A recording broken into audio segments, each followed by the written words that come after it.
Dzień dobry, Kacper Kita Państwa wita, a dzisiaj komentarz do skazania przez francuski sąd Nicolasa Sarkozy'ego, byłego prezydenta, na 5 lat więzienia.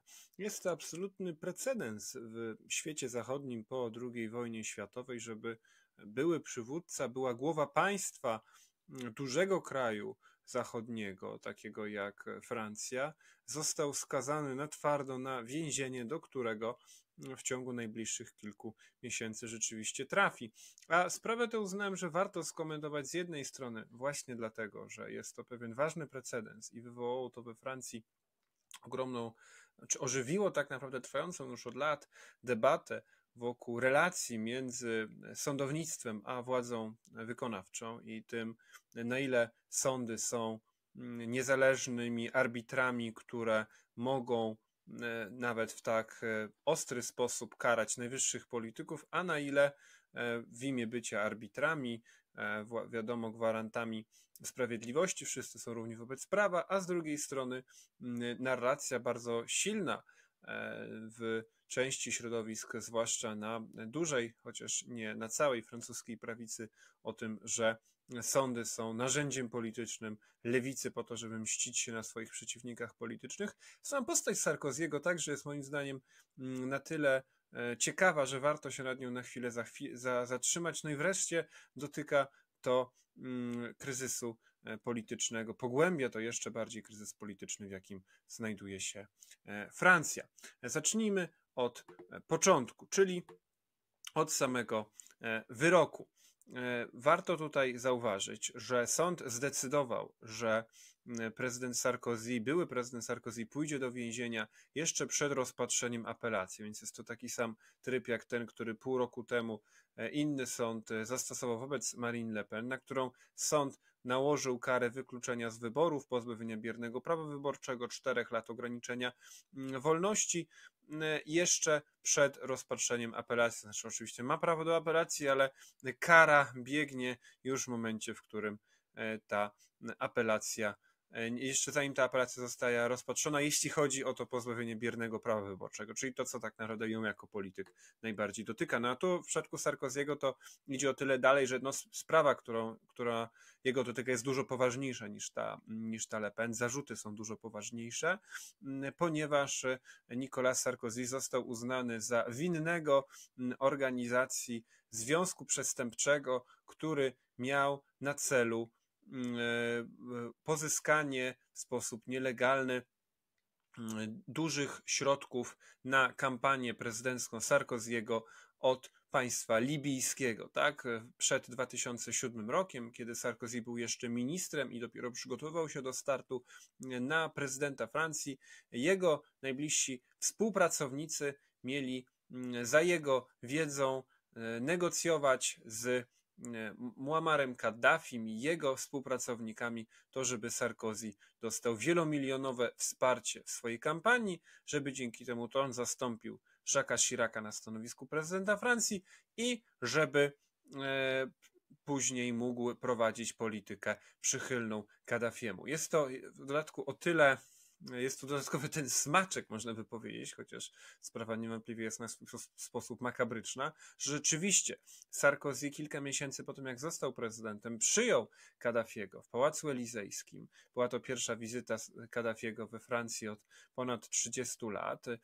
Pomogło mu to wyjście z izolacji międzynarodowej, ale z drugiej strony, czy jak tak naprawdę pogłębiło jego powrót nasolony, który trwał już od kilku lat, mimo że w przeszłości przecież Kaddafi był uważany za terrorystę, a z drugiej strony także przecież Sarkozy był absolutnie inicjatorem interwencji militarnej przeciwko Kaddafiemu kilka lat później, która przyczyniła się do wojny domowej w Libii, do obalenia Kaddafiego, śmierci Kaddafiego i wojny domowej, która trwała kolejne kilkanaście lat. W gruncie rzeczy cały czas Libia nie jest normalnie rządzonym, stabilnym państwem. No i tutaj oczywiście bardzo często Sarkozy'emu zarzucano, że najpierw wyciągnął duże pieniądze od Kaddafiego, a później po to, żeby tę sprawę zatrzeć, zdecydował o tym, żeby po prostu zaangażować militarnie wojsko Francji i także namówić do tego kilka innych państw, żeby tej interwencji dokonać. Interwencji, która no, jest z perspektywy czasu oceniana bardzo krytycznie, jako przyczyniająca się do destabilizacji Afryki Północnej i mająca poważne konsekwencje dla kryzysu migracyjnego, tak? Ponieważ Kaddafi był gotowy, no, oczywiście w sposób brutalny, za wsparcie finansowe, chociażby od Włoch, od Berlusconiego, który też miał z nim dobre relacje, który chciał, żeby Sarkozy, który był do końca przeciwny, który zresztą także miał z Sarkozym przez to między innymi przez to bardzo złe relacje pod koniec ich wspólnych rządów, mimo że przywodzili się z teoretycznie tej samej europejskiej partii, no Berlusconi dawał pieniążki Kaddafiemu po to, żeby Kaddafi blokował migrantów, żeby oni nie docierali do Europy. Sarkozy utrzymuje, że jest niewinny, że jest to skandal, że jest to absolutna niesprawiedliwość. Tutaj cytat: jest to skrajne uderzenie w państwo prawa. Czy inny cytat jest taki, że nienawiść nie ma granic. Nienawiść oczywiście upolitycznionych sędziów. I oczywiście kreuje się na ofiarę. Jeśli oni absolutnie chcą, będę spał w więzieniu, ale będę tam z podniesioną głową, bo jestem niewinny. A w tle, tak jak mówiłem, nowy premier Le Cornu, który próbuje zmontować budżet, próbuje zmontować większość, bije rekord, jeśli chodzi o niepowoływanie ministrów, bo jest nowy premier, a nie ma jeszcze ciągle nowych ministrów i będzie mu, już widać, bardzo, bardzo ciężko, ale Cornu dosłownie kilka dni temu spotkał się z Sarkozym, który cały czas jest postacią bardzo aktywną politycznie i tenże Le Cornu zresztą już po tym wyroku odmówił jego skomentowania, mówiąc, że nie komentuje decyzji sądu, prawda, w imię jego niezależności, ale podtrzymuje swoją przyjaźń dla Nicolasa Sarkozy'ego. Zresztą także obecny minister sprawiedliwości Gérald Darmanin no, jest takim politycznym wychowankiem Nicolasa Sarkozy'ego. Póki co tego wyroku nie skomentował. Jest to także więc to napięcie polityczne bardzo, bardzo tutaj wyraźne. Świętuje lewica, która Sarkozy'ego od lat traktuje jako jednego ze swoich głównych przeciwników. Sarkozy jest postacią ważną we francuskiej polityce od kilkudziesięciu lat.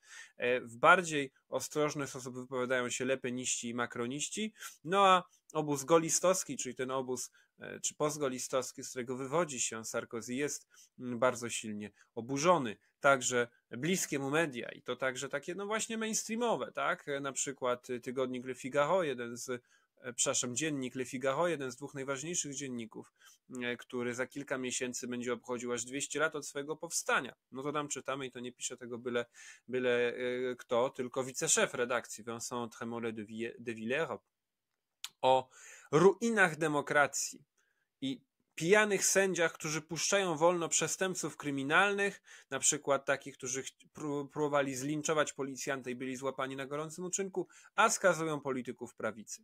Drwi sobie z narracji, cytat, że nie wolno krytykować sądów, no i przyjmuje w gruncie rzeczy retorykę dość narodowo-populistyczną. I to jest też moim zdaniem tutaj ważne, że wyrok na Sarkozy'ego przybliża sojusz między narodową prawicą lepenistowską i tą bardziej mainstreamową centroprawicą postgolistowską. Przez to właśnie, że w ciągu kilku miesięcy mieliśmy najpierw wyrok na Le Pen, potem wyrok na Sarkozy'ego i bardzo podobne, oczywiście no, wyrok na Sarkozy'ego jest poważniejszy, bo jemu grozi realnie więzienie, tak?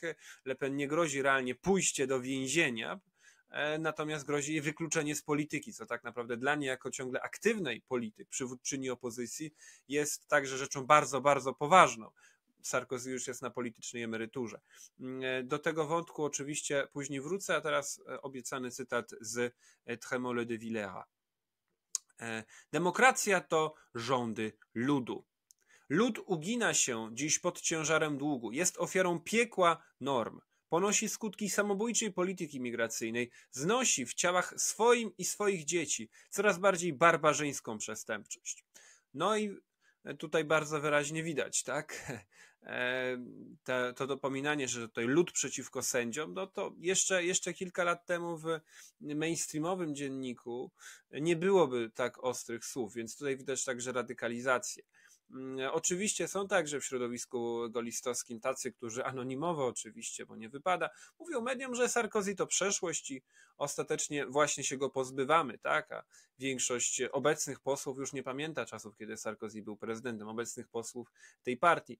No niektórzy też pamiętają 22 rok, w którym nie poparł ich kandydatki Valérie Pécresse, tylko poparł dopiero w drugiej turze Macrona, w pierwszej zachował neutralność. No i to jest też ważne, że Sarkozy na przestrzeni ostatnich lat był bliski Macronowi, tak? Wielokrotnie się z nim spotykał, był w regularnym kontakcie z czołowymi politykami, w tym także z Emmanuelem Macronem, tak? No i stąd pojawiło się wezwanie jednego z senatorów właśnie partii gaullistowskiej, republikanów, by Macron go ułaskawił. Co zabawne, sam Sarkozy, kiedy startował na prezydenta, był krytyczny wobec ułaskawień prezydenckich. I tutaj cytat jest teraz często przypominany. Jeżeli pewnego dnia ja obejmę odpowiedzialność za państwo, jedną z pierwszych decyzji, jakie zrobię, będzie to likwidacja prawa łaski i amnestii. Nie zlikwidował prawa łaski, ograniczył prawo łaski. No i rzeczywiście Macron także prawa łaski generalnie prawie nie stosuje. To jest dużo rzadziej stosowane niż w Polsce. Przez te 8 lat Macron ułaskawił tylko jedną osobę, 8,5 roku swojej prezydentury. Konkretnie była to prostytutka, która zabiła swojego klienta, siedziała w więzieniu na dożywociu już ponad 30 lat. A sama dobiła już 70, miała problemy zdrowotne, była w szpitalu psychiatrycznym, no i tego typu już mocno starszą panią Macron ułaskawił. No, ułaskawienie prezydenta byłoby absolutnie przez innego prezydenta, tym bardziej takiego, który mu pomógł, tak? No bo Sarkozy wspierał Macrona w ostatnich wyborach, no byłoby absolutnym precedensem, ale także precedensem jest sam ten wyrok, tak? No, można by oczywiście szukać w odleglejszych annałach historii Francji, tak? Znaleźlibyśmy Pétaina sądzonego po wojnie, też głowę państwa sądzonego po wojnie za kolaborację z Niemcami. Znaleźlibyśmy oczywiście Ludwika XVI, tak? Króla uwięzionego przez rewolucję jako była głowa państwa sądzonego i skazanego, jak wiemy, na śmierć.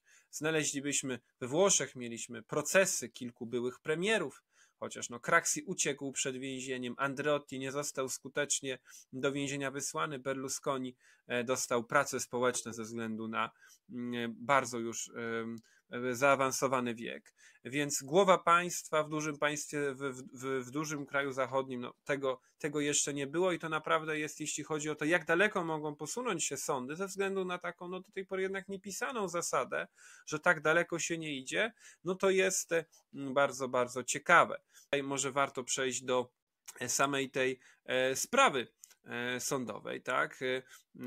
Co ciekawe, jak się wczytamy w cały ten wyrok, jego uzasadnienie, 380 stron, dostępne w internecie, gdyby ktoś naprawdę bardzo chciał, tytułowany tam, zgodnie ze swoim formalnym węgierskim nazwiskiem, bo jego ojciec był Węgrem, Sarkozy de Nagy Bocsa, tak byśmy to przeczytali po węgiersku. To uzasadnienie wyroku jest bardzo ostre, tak? Czytamy o tym, że Sarkozy ze swoimi współpracownikami chciał przygotować korupcję na najwyższym możliwym poziomie. Jako że został wybrany prezydentem republiki, którego zadaniem było pilnować przestrzegania konstytucji, gwarantem niepodległości narodowej. I mamy tutaj fakty, zdaniem sądu, o niesłychanej wadze, i uzasadnia też tak ten daleko idący wyrok, taką 5 lat więzienia, to oczywiście nie przelewki, że działanie Sarkozy'ego miało z natury negatywny wpływ, poważny, zły wpływ na zaufanie obywateli wobec tych, którzy ich reprezentują i którzy powinni działać w interesie ogólnym, ale także w instytucje republiki.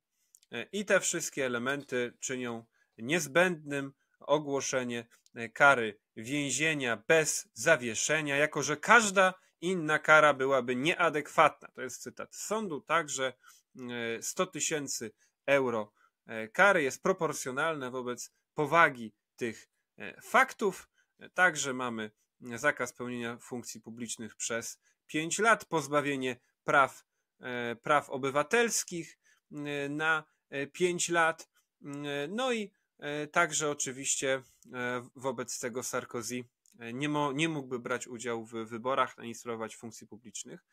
przez te kolejne 5 lat, no czego i tak by już nie robił, bo już tak był politycznym emerytem, chociaż politycznym emerytem bardzo aktywnym, tak? Mówiłem o Macronie, mówiłem o Le Cornu, ale także na przykład w ostatnich dniach spotkał się z Gabrielem Attalem, tak? Byłym premierem, a obecnie przywódcą partii prezydenckiej Odrodzenie, potencjalnym kandydatem na prezydenta z obozu Macrona, także jest w kontakcie z na przykład obecnym prezesem Republikanów, tak? Ministrem spraw wewnętrznych Retailleau, więc absolutnie cały czas jest w kontakcie z czołowymi politykami. Kontrowersja wokół tego wyroku bierze się także z tego, że sąd uniewinnił Sarkoziego z 3 z 4 zarzutów. Uniewinnił go między innymi z zarzutu korupcji i przywłaszczenia sobie środków publicznych libijskich, nie uznając, że nie ma wystarczających dowodów, żeby dowieść, że te pieniądze ostatecznie trafiły do Sarkoziego, ale uznał, że ma wystarczające dowody, żeby dowieść, że taki był plan, żeby one trafiły do jego kampanii. Tak? To jest ten niuans. Stąd też Sarkozy cały czas się broni, że jest niewinny, że się nijak na tym nie wzbogacił, że sąd poszedł zdecydowanie zbyt daleko z przyczyn politycznych i tak dalej. No bo nie jest tak, żeby sąd uznał, że ma 100% pewność, że pieniądze, które były poprzez różne skomplikowane operacje finansowe, poprzez raje podatkowe wyprowadzane z Libii i miały docelowo trafić do Sarkoziego, że one rzeczywiście do niego ostatecznie trafiły. Tak? Jest też bardzo kontrowersyjna sprawa notatki opublikowanej przez Mediapart, notatki z datą 10 grudnia 2006, w której ówczesny szef jednej ze służb Libii w rządzie, jeśli tak można to nazwać, Kaddafiego, szef wywiadu zagranicznego, mówi o porozumieniu w sprawie wsparcia kandydata kwotą 50 milionów euro. Tak naprawdę od publikacji tego przez Mediapart, przez francuski portal, zaczęła się ta sprawa w mediach. I Sarkozy procesował się z Mediapart, no ale mimo tego, że próbował w 2 instancjach, nawet złożył kasację, nie był w stanie udowodnić, że Mediapart sfałszowało to, że to, co ta notatka opublikowana, to jest fałszywka. Z drugiej strony sąd w tym obecnym wyroku uznał, że ta notatka może być rzeczywiście prawdopodobnie fałszywa, co nie znaczy, że cała sprawa nie jest prawdziwa. On to opiera między innymi na zeznaniach części Libijczyków, na świadectwach tych operacji finansowych, na podróżach współpracowników Sarkoziego i jego samego do Libii. Nie będę wchodził w te wszystkie szczegóły, bo one chyba nie są aż tak ciekawe dla naszych słuchaczy. 13 października Sarkozy dowie się, kiedy trafi za kratki. W ciągu miesiąca od wyroku, i wyznaczono to już na 13 października, no i 4 miesiące od tego wyroku, od tej decyzji 13 października najpóźniej będzie musiał trafić do więzienia. Jak już trafi do więzienia, no to wtedy może próbować być zwolniony z odbywania kary, może złożyć o to wniosek, uzasadniając to chociażby wiekiem, tak? Bo ma już skończone 70 lat, ewentualne problemy zdrowotne, chociaż nie wiadomo, żeby Sarkozy miał jakieś poważne problemy zdrowotne, ale w tym wieku oczywiście mogą się one pojawić. No ale wszystko wskazuje na to, że on trafi do więzienia. Zresztą Macron nie może go ułaskawić. We Francji jest taka interpretacja, dopóki nie będzie ostateczny wyrok, więc musiałby Sarkozy teoretycznie mógłby zrezygnować ze składania apelacji, jeżeli Macron by go ułaskawił, ale wątpię, że Macron go ułaskawił. No, w tej chwili zatem więzienie już się przygotowuje, tak? Był dzisiaj artykuł dość zabawny o tym, jak konkretne więzienie w Paryżu jest jego adres, więc pewnie ludzie będą tam mogli przychodzić, robić zdjęcia. Tutaj siedzi Sarkozy, przygotowuje się, tak? To znaczy mamy już powiedziane, że będzie trzeba go trzymać w pojedynczej celi, bo jest osobą bardzo publiczną, będzie miał prawdopodobnie pojedynczą celę, dość komfortową, 10 do 12 metrów kwadratowych, będzie miał swój prywatny prysznic, będzie mógł się stykać z innymi więźniami podczas spacerów, podczas posiłków na stołówce, chociaż nie będzie musiał, jeżeli nie będzie chciał. No i wiadomo, tak jak inni więźniowie, będzie mógł się komunikować z bliskimi o określonych z góry numerach telefonu. Zwolennicy Sarkoziego przypominają, że sędzia, która wydała wyrok, pani Nathalie Gavarino, w 2011 roku brała udział w demonstracjach przeciwko Sarkoziemu, który wówczas wszedł na tle jednego z kontrowersyjnych wyroków, mówiąc zbyt łagodny, wszedł w konflikt z sędziami, krytykował ich, mówił, że odpowiedzialni będą musieli za to zapłacić. Mieliśmy protesty związków zawodowych sędziowskich, no i pani Gavarino jako sędzia brała w tym udział. No i oczywiście to jest dzisiaj bardzo mocno wyciągane przez stronników Sarkoziego. Z drugiej strony są też opinie, że nie wykazywała się dotąd specjalną, zauważalną jakkolwiek stronniczością. No ale temat jest bardzo żywy. Tak już w 1997 roku Eric Zemmour wydał książkę Zamach stanu sędziów. Bardzo odbijającą się echem, no dzisiaj tym bardziej. Jeśli chodzi o samego Sarkoziego, ja osobiście uważam go za jednak personifikację korupcji, politycznego oportunizmu i degeneracji obozu postgolistowskiego. To znaczy można dyskutować o samej wysokości kary, ale absolutnie robienie z niego takiej nienagannej ofiary straszliwych lewicowych sędziów jest moim zdaniem bardzo mocno naciągane. Tym bardziej, że Sarkozy też ma już na koncie kilka innych wyroków, chociaż żaden nie wtrącałby go trwale na twardo do więzienia. Tak? No, miał wyrok, który nakazywał mu noszenie bransoletki, tak, na nodze, ograniczenie wolności. Ja wymienię kilka z tych spraw, które go dotyczą, bo ich jest dość dużo.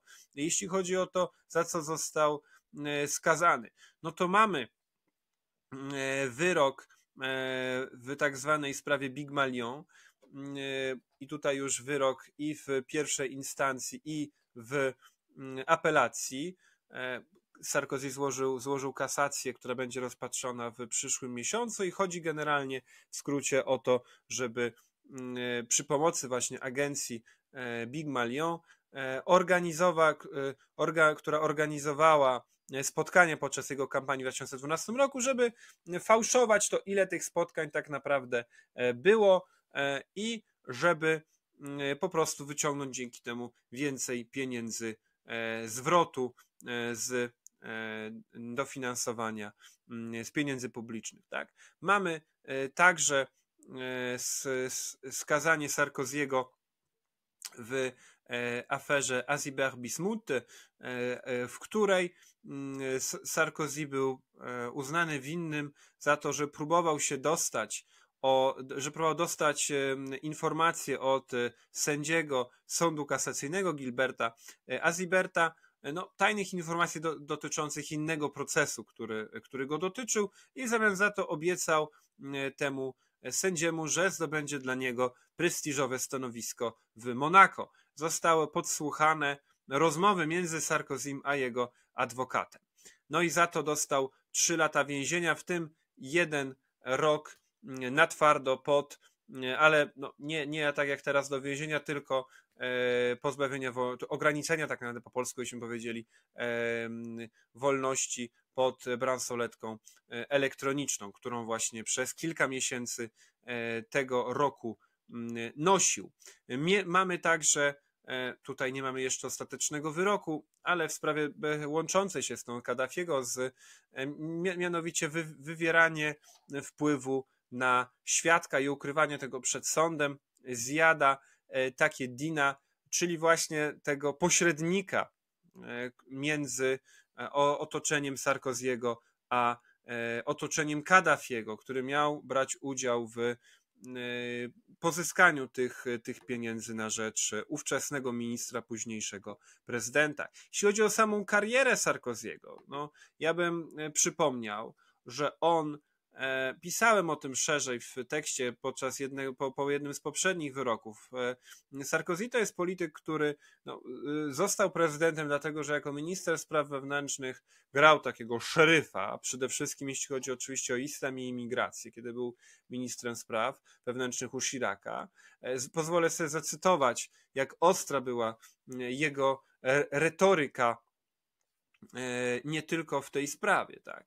Słuchajcie tego, dziedzice maja 68 roku, którzy pielęgnujecie przepraszanie za Francję, którzy usprawiedliwiacie tworzenie się odrębnych społeczności, którzy poniżacie tożsamość narodową, którzy podsycacie nienawiść do rodziny, społeczeństwa, państwa, narodu, republiki. W tych wyborach chodzi o to, by rozstrzygnąć, czy dziedzictwo maja 1968 roku ma być podtrzymywane, czy ma być zlikwidowane raz na zawsze. Ja chcę zakończyć epokę maja 1968 roku.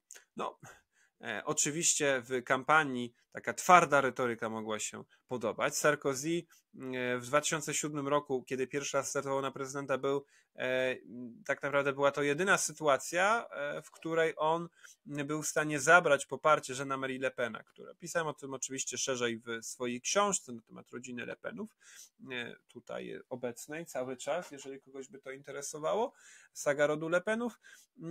Sarkozy poszedł taką mocniej prawicową retorykę, jako młody minister szeryf, zabrał część poparcia staremu Le Penowi, dzięki czemu staremu Le Penowi poparcie spadło z 16 do 10%. No i dzięki temu także Sarkozy wygrał wybory prezydenckie, tak? Wyrzucił Le Pena z drugiej tury, wygrał wybory prezydenckie. On także zresztą przypomniał to w niedawnym wywiadzie Le Figaro, że tylko te dwa razy, kiedy on startował w wyborach prezydenckich, to były te dwa razy w ciągu ostatniego ćwierćwiecza, w której ktoś z rodziny Le Pen nie był w drugiej turze, tak? W 2002 roku był stary Le Pen, potem dwa razy Sarkozy startował i wtedy nie było Le Pena w drugiej turze wyborów prezydenckich, a później Sarkozy, już nie było go w wyborach, więc Arebur, Le Pen, Marine już tym razem była w drugiej turze. No i coś w tym jest, tak? To znaczy rzeczywiście Sarkozy przez tę swoją prawicową retorykę potrafił zabrać trochę wyborców narodowcom, ale całkiem sporo. Ale z drugiej strony on tej szansy nie wykorzystał, ponieważ jego prezydentura, mimo tego, że tam powołał Ministerstwo Imigracji, które miało się zajmować zaostrzeniem polityki, tak naprawdę kontynuował politykę osiedlania we Francji kolejnych setek tysięcy cudzoziemców, w tym w ogromnej mierze muzułmanów.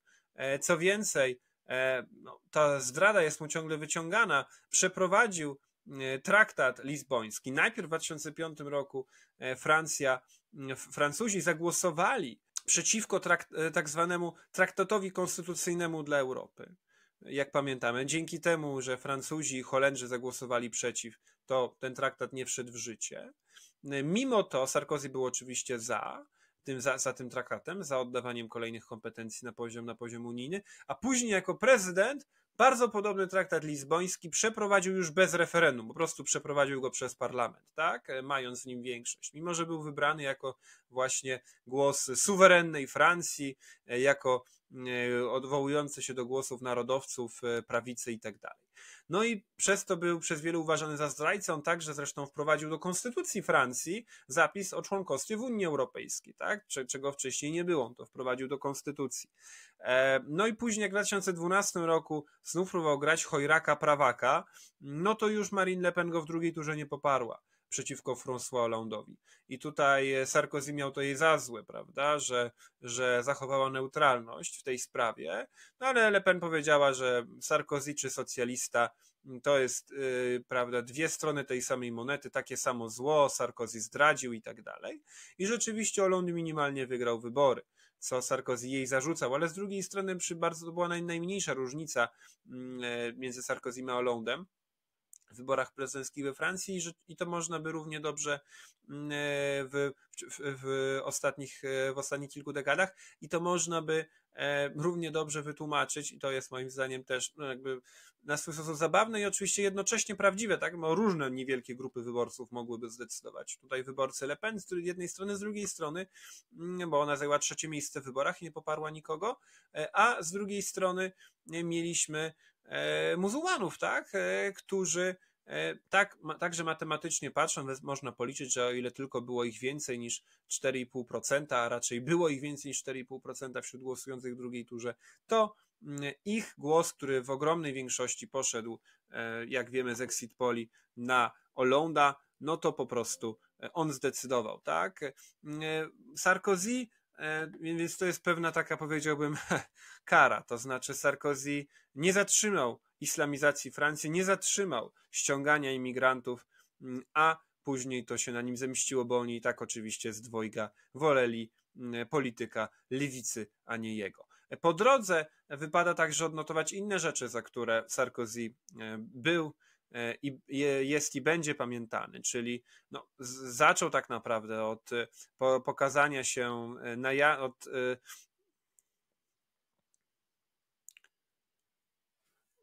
bliskie relacje z bogatymi, słynna wycieczka na jachcie miliardera Vincenta Bolloré.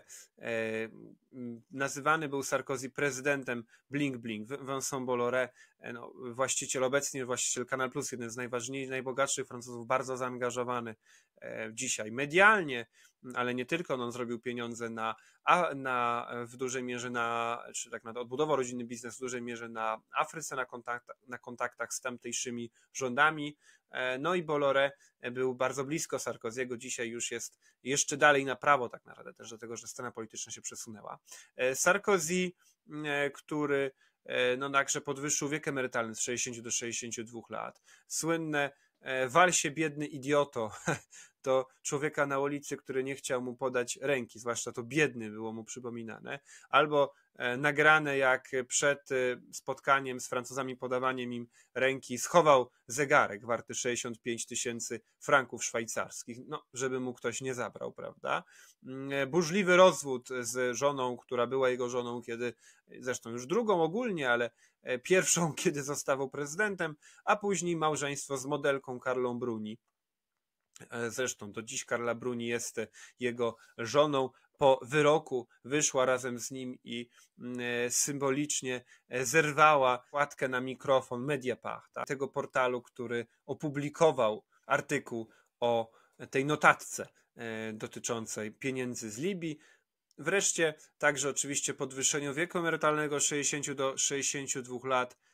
Wszystko to nie pomogło raczej Sarkoziemu, który podczas kampanii prezydenckiej w 2012 roku znów próbował iść bardziej na prawo, ale jak już mówiłem, to mu się nie udało. Po tym jak przegrał wybory z Hollande'em, no to próbował wrócić do polityki. Tak? W 2014 roku został nowym szefem golistów, zmienił nazwę partii właśnie na obecnie funkcjonującą Republikanie. Znów, prawda, zapowiadał, jak to będzie szedł na ostro w sprawie islamu, imigracji, tożsamości i tak dalej. Natomiast jakby startował w prawyborach partyjnych, to mimo że był absolutnym faworytem i wielu się spodziewało, że on wystartuje ponownie, będzie miał ponowne starcie z Hollande'em i co więcej, że jeżeli już zostanie drugi raz prezydentem, to będzie mógł być kolejne 2 kadencje, tak? Ponieważ limit, który zresztą to on wprowadził do konstytucji, wcześniej nie było żadnego, dotyczy 2 kadencji z rzędu. No ale niespodziewanie Sarkozy zajął dopiero 3. miejsce w tych prawyborach, co dobrze za swoim byłym premierem i byłym ministrem spraw zagranicznych, François Fillonem i Alanem Juppé, co moim zdaniem bardzo dobrze pokazywało jednak zmęczenie tą postacią. Tak? Sarkozy zresztą no, w kolejnych latach zachował tę pozycję, ale w sensie kogoś, kto się stale wypowiada, ma wpływy na partię i tak dalej, no ale też w dużej mierze, nie czarujmy się, funkcjonował jako lobbysta, no i część tych zarzutów, których już nie chciałem wszystkich wymieniać, dotyczy tego, że działa na rzecz rosyjskich oligarchów, że miał działać na rzecz Kataru, no jako prezydent miał także wraz z Michelem Platinim, byłym piłkarzem, a wówczas szefem UEFA, miał być zaangażowany na rzecz Mistrzostw Świata w Katarze, tak, i czerpać z tego korzyści majątkowe. Wielokrotnie wypowiadał się w sposób broniący Rosji, tak. No i więc generalnie raczej powiedziałbym tak, no Sarkozy nie jest ani politykiem szczególnie uczciwym, ani nie jest politykiem szczególnie ideowym, więc nie ma tak naprawdę czego żałować, chociaż jednocześnie sam fakt tak daleko posuniętej interwencji sądu w sensie skazania byłej głowy państwa, no jest niewątpliwie pewnym precedensem, tak? No i oczywiście, no każdy jest równy wobec prawa i jeżeli prezydent łamie prawo, to powinien być za nie ścigany, prawda? No ale nastroje polityczne są takie, jakie mówiłem. I tutaj na koniec chciałem jeszcze wytłumaczyć, jak to jest dzisiaj odbierane w różnych środowiskach politycznych. Ponieważ z jednej strony na lewicy mamy ciekawą na przykład wypowiedź posła Alexisa Corbiera. To koniec monarchii prezydenckiej, koniec braku odpowiedzialności prezydentów, koniec Piątej Republiki, tak? Z drugiej strony Marine Le Pen, która wielokrotnie wcześniej krytykowała Sarkoziego, chce wykorzystać tę sytuację do tego, żeby wciągnąć golistów przeciwko sędziom w narrację o tym, że sędziowie są lewicowi, tak? No, stąd nie wypowiedziała się na temat samego wyroku, mówiąc, że zostawia to, że ona tego nie komentuje, ale upowszechnienie prewencyjnego wykonywania kary, czyli tego, żeby skazywać, żeby kara była wykonywana jeszcze przed apelacją, no jest bardzo poważnym zagrożeniem, tak? Uderza w domniemanie niewinności. No i także jej kolejna wypowiedź, już ostrzejsza, dobrze zrozumiałam, że pewna liczba sędziów ma swoją tarczę strzelnicą, gdzie starają się dosięgnąć jak najwięcej czołowych polityków. No i to także się wpisuje w tę linię, tak, przejmowania częściowo golistów, ale także wciągania ich w ewentualność koalicji, tak? Jeżeli Le Pen raczej nie będzie miała samodzielnej większości w wyborach parlamentarnych, które prędzej czy później się odbędą, ale żeby przybliżać ich do tego, że po prostu poszli z nią na koalicję. No i tutaj wydaje mi się, że idzie to troszkę w tym kierunku, powoli, bo powoli, ale idzie. Tak? No zresztą sam Sarkozy jeszcze przed tym wyrokiem miał taki głośny wywiad w Le Figaro, w którym wzywał Macrona do ponownego rozwiązania zgromadzenia. Mówił, że on całe życie zwalczał Le Pen, ale Marine Le Pen jest już dzisiaj jego zdaniem w łuku republikańskim, a jeżeli Zjednoczenie Narodowe wygra wybory, no to tak zdecydowali Francuzi. Nie sądzi, żeby oni mieli samodzielną większość. Jasno więc z tego wynikało, że dopuszcza współrządzenie z lepenistami w jakiejś formie. No i tutaj dochodzimy do problemów samego obecnego premiera, który parę dni się ze skazanym już Sarkozym spotkał. Mamy bowiem rekordowy stan zawieszenia i tak naprawdę naciąganie kolejnych zapisów konstytucji. Do niedawna rekordem tego okresu, kiedy jest powołany przez prezydenta premier, a nie powołał jeszcze swoich ministrów, było 8 dni. Z 1962 roku z Georgesa Pompidou. W 1924 roku Michel Barnier pobił nowy rekord 16 dni. Teraz Le Cornu ciągnie już 18, tak? Czyli już ponad pół miesiąca jest taka absurdalna sytuacja, w której jest powołany nowy premier, ale wszyscy ministrowie rządu są jeszcze z poprzedniego rządu. Tak? Sam Le Cornu jest zresztą cały czas jeszcze pełni obowiązki ministra obrony narodowej. Czy formalnie ministra sił zbrojnych, tak? Po polsku byśmy powiedzieli ministra obrony narodowej. Dlaczego? Dlatego, że nie jest w stanie zebrać większości. I nic nie wskazuje, że miał ją zebrać, tak? Ponieważ to jest taka kwadratura koła. Mówiłem o tym szerzej przy poprzednim nagraniu, chociaż nie komentowałem jeszcze samego wyboru Le Cornu, bo to było jeszcze przedtem, to było po upadku rządu François Bayrou. Z jednej strony premier, ktokolwiek by nim był, został nim Le Cornu jako zaufany współpracownik Macrona, jako dotychczasowy właśnie minister sił zbrojnych, jako ktoś, kto jest twarzą zwiększania wydatków na wojsko, co jest jedynym obszarem działalności rządu, który cieszy się jakąś znaczącą popularnością.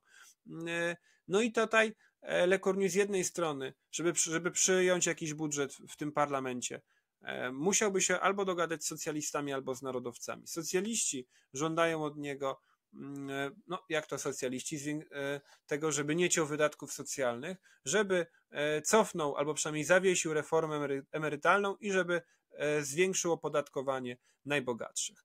Tutaj wielka kontrowersja dotyczy zwiększenia podatku od spadków.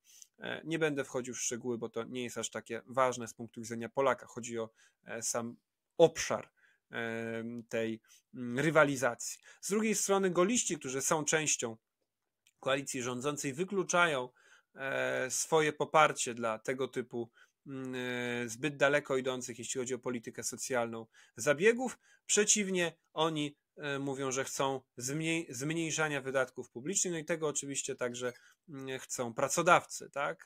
Po deklaracji premiera Le Cornu, że priorytetem będzie cięcia wydatków, szef MEDEF, Patrick Martin, MEDEF, największa organizacja pracodawców, właśnie mówił, że jest z tego zadowolony, a równolegle niezadowolone są związki zawodowe, które już robiły kilka dni temu strajki, a 2 października mają być kolejne strajki związków zawodowych w ramach wywierania presji na rząd, ale także na socjalistów, żeby oni ze swojej strony na rząd naciskali.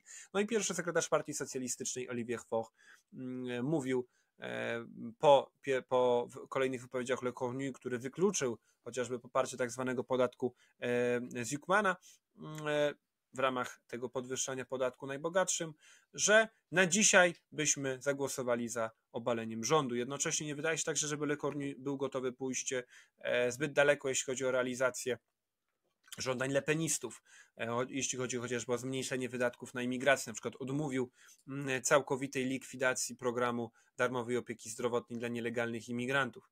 Więc cóż, szczerze mówiąc, nie bardzo widzę, jak Le Cornu ma przetrwać dłużej niż kilka miesięcy.